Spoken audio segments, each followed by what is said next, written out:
जब कोई बात बिगड़ जाए, जब कोई मुश्किल पड़ जाए, तुम देना साथ मेरा ओ हमनवा।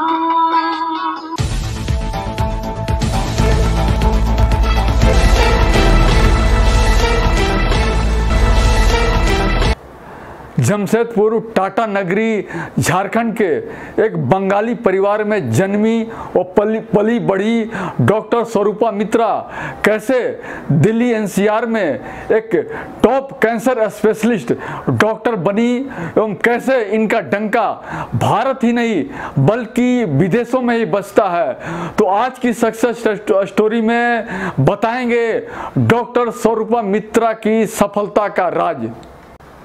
कैंसर रोग के ऊपर डॉक्टर स्वरूपा मित्रा के अब तक 4 किताबें प्रकाशित हो चुकी हैं, जिनमें 2 किताबें भारत के मेडिकल कॉलेजों में भी पढ़ाए जाते हैं। यही नहीं, डॉक्टर स्वरूपा मित्रा भारत के बाहर भी कई देशों में मेडिकल स्टूडेंट को पढ़ाने समय समय पर जाती रहती हैं। तो आइए आज आपकी मुलाकात करवाते हैं राजीव गांधी कैंसर हॉस्पिटल रोहिणी नई दिल्ली के कैंसर रोग स्पेशलिस्ट डॉक्टर स्वरूपा मित्रा से। जब कोई बात बिगड़ जाए, जब कोई मुश्किल पड़ जाए। मैं डॉक्टर स्वरूपा मित्रा, मैं ऑन्कोलॉजिस्ट हूँ Rajiv Gandhi cancer institute and research centre में। मैं आज आरबीएम न्यूज़ को बहुत बहुत बधाई देना चाहती हूँ। मिस्टर सुरेंद्र प्रताप और उनके टीम को भी बहुत हार्दिक बधाई देना चाहती हूँ कि आरबीएम न्यूज़ आज 5 साल पूरा किया है। उनका जो काम है वो बधाई देने लायक है, बहुत अच्छे काम किए हैं कि आगे भी वो ये काम करते रहे और आगे से आगे उनकी और उन्नति होते रहे। So all the best mister Surendra Pratap, आपके टीम और आरबीएम न्यूज़ को। जब कोई बात बिगड़ जाए, जब कोई मुश्किल पड़ जाए। मैं बहुत छोटे शहर की लड़की हूँ, जमशेदपुर झारखंड में मेरा बर्थ भी है और वहीं से मैं बिलोंग करती हूँ। मेरे फादर मदर दोनों टीचर्स थे, तो आप समझ ही सकते हैं बहुत सिंपल मिडिल क्लास फैमिली, जहाँ पे पढ़ाई को, शिक्षा को काफ़ी महत्व दिया जाता था। डॉक्टर बनने की मेरी इच्छा हुई थी इसीलिए क्योंकि मेरे फादर को डॉक्टर बनने का एक बहुत ज़्यादा एक ड्रीम था, एक स्वप्न था, लेकिन वो कोई कारण से नहीं बन पाए। तो उनका जो ड्रीम था, उनका जो स्वप्न था, उसको रियलाइज़ करने के लिए मैं डॉक्टर बनी। धीरे धीरे +2 के बाद जमशेदपुर से मैंने 10+2 किया। डीबीएमएस इंग्लिश मीडियम स्कूल था उस समय के, काफ़ी बहुत, अभी तो बहुत बड़ा स्कूल हो गया है, उस समय बहुत छोटा सा स्कूल था, लेकिन अच्छे स्कूल में उसकी गिनती होती थी। यहाँ से मेरी पढ़ाई हुई 10+2 आईसीएसई बोर्ड से मैंने किया। उसके बाद सीधा मेरा फर्स्ट चांस में ही एमबीबीएस के लिए मेरी सिलेक्शन हो गई और मेरी पढ़ाई एमबीबीएस हुई थी रांची रिम्स से, जो अभी रिम्स है, पहले उसको राजेंद्र मेडिकल कॉलेज के नाम से जाना जाता था, अभी ये है Rajendra institute of medical science.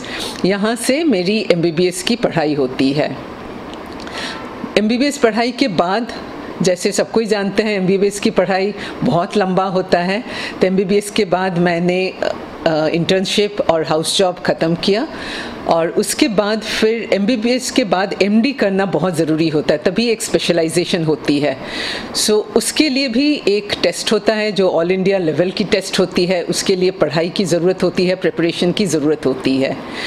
फिर मैंने इस एग्ज़ाम में बैठा और ऑन्कोलॉजी के लिए मैंने ऑप्ट किया। अभी आप पूछ सकते हैं ऑन्कोलॉजी क्यों? जिस समय मैंने एमडी के लिए बैठा था उस समय ऑन्कोलॉजी बहुत किसी को नाम पता नहीं था कि ऐसी भी कोई सब्जेक्ट होती है। ऑन्कोलॉजी होती है कैंसर की पढ़ाई, कैंसर में कैसे इलाज होगा, इसमें हम पेशेंट्स को कैसे बचा पाएंगे, ये है ऑन्कोलॉजी की पढ़ाई। उस समय 1990s में ऑन्कोलॉजी एक किसी को पता नहीं था कि ये भी कोई सब्जेक्ट होता है, इसमें आदमी आगे बढ़ सकता है, ये किसी को पता नहीं था। इसलिए मेरे कोई सीनियर थे जिन्होंने बताया कि आप ऑन्कोलॉजी ले लो, किसी समय और 10 साल के बाद इसकी बहुत ज़्यादा ज़रूरत बढ़ेगी। तो ये सोच के ही मैंने ऑन्कोलॉजी में MD करने का फ़ैसला ले लिया। MD मेरा हुआ PMCH पटना से। रेडियम इंस्टीट्यूट मेरा डिपार्टमेंट का नाम था। रेडियम इंस्टीट्यूट बहुत लोगों को पता नहीं होगा, ये एक बहुत ही पुराना कैंसर का डिपार्टमेंट है। और यहाँ पे हम लोग जानते हैं कि रेडियम जब आया सबसे पहले इंडिया में, तो चेन्नई रेडियम आया, मतलब कैंसर इंस्टीट्यूट आया, और ये रांची होके आया, इसलिए रांची में एक रोड है रेडियम रोड।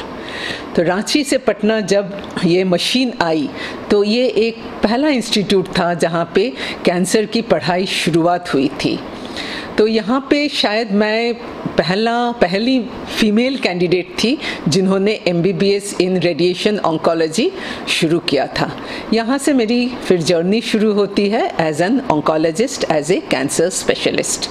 तो दिल्ली NCR तक आप कैसे पहुँची? MD करने के बाद मुझे लगा कि क्योंकि उस समय पटना में, बिहार में बहुत ज़्यादा ऑन्कोलॉजी के लिए जागरूकता नहीं थी, नई मशीन्स नहीं थी, इसलिए फिर मैंने फ़ैसला किया कि दिल्ली इंडिया में सबसे ज़्यादा माना जाता था उस समय पढ़ाई के मामले में, इसलिए मैंने दिल्ली आने का प्लान किया।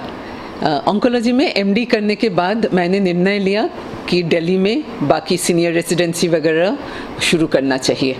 दिल्ली में मैंने जब आया तब अपोलो, उस समय बहुत नामी हॉस्पिटल, अभी भी है नामी हॉस्पिटल, अपोलो में कैंसर डिपार्टमेंट काफ़ी नामी माना जाता था।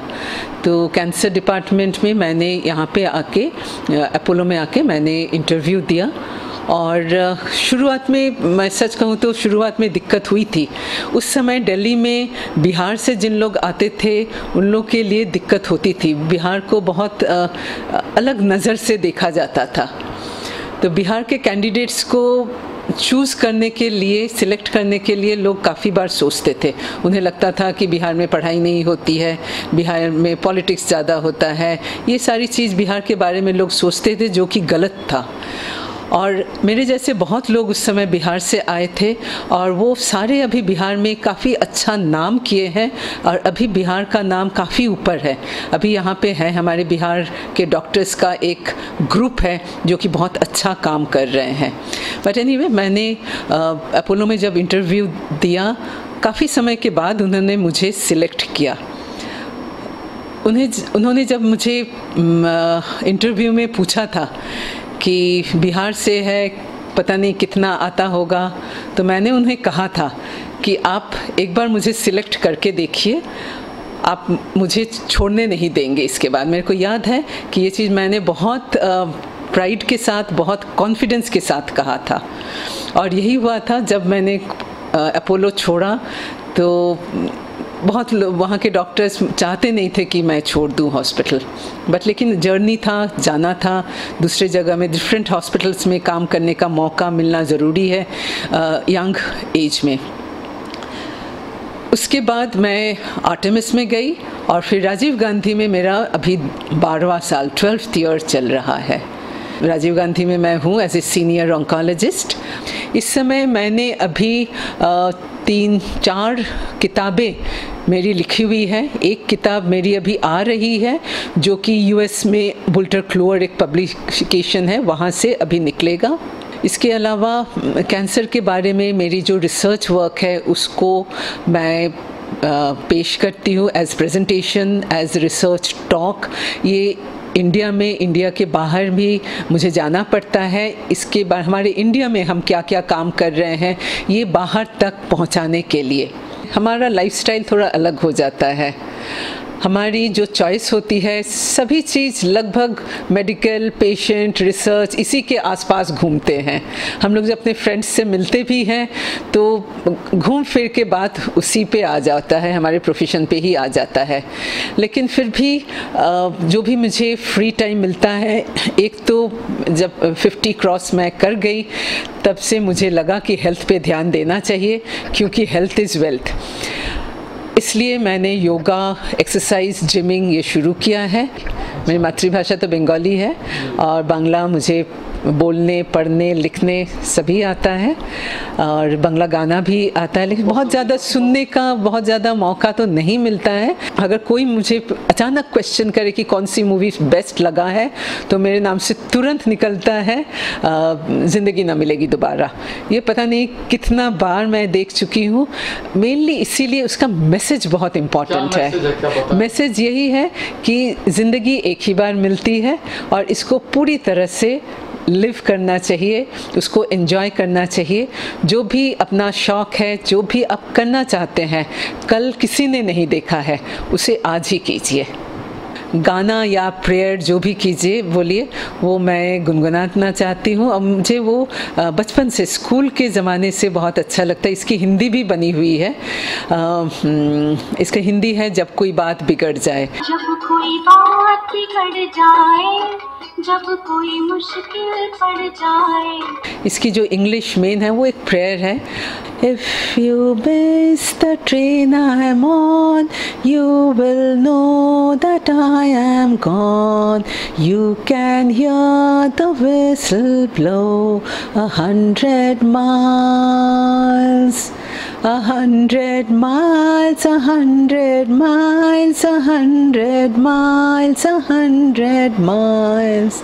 You can hear the whistle blow 100 miles.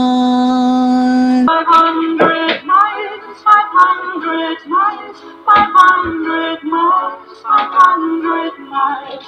Lord, I'm 500 miles from my home. सभी के लिए एक बहुत इम्पॉर्टेंट है अपना प्रायोरिटी सेट करना। मेरी बेटी भी अभी मेडिकल कर रही है, अभी जस्ट उसकी MBBS ख़त्म हुआ है।